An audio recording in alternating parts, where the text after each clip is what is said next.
I've shared this story with a lot of people. I lost my 40-year-old sister 3 years ago to suicide.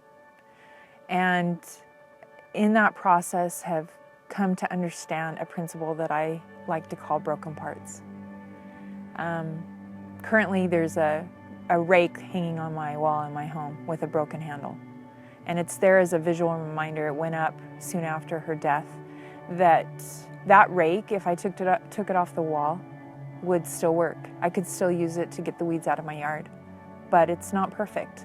It's got a broken part.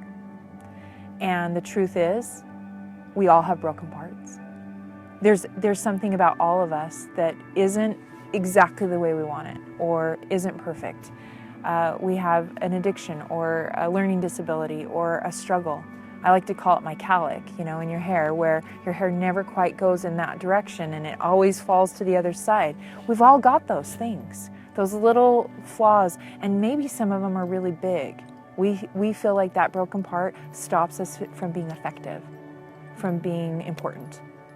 And I'm here to say that we all have broken parts, and it's time that we start to be okay with that. It's important. It's a life or death message that I like to share.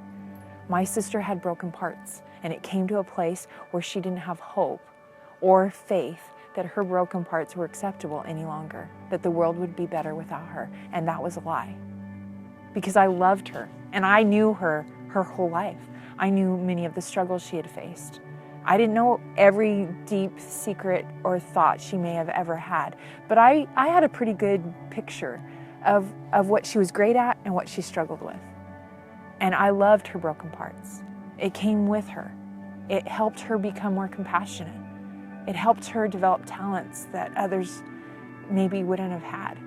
And so her loss of life is a loss. It's a void. And her broken parts were a beautiful part of who she was. And so just like that rake hanging on my wall, we're effective. We can still get the job done, even with the broken part.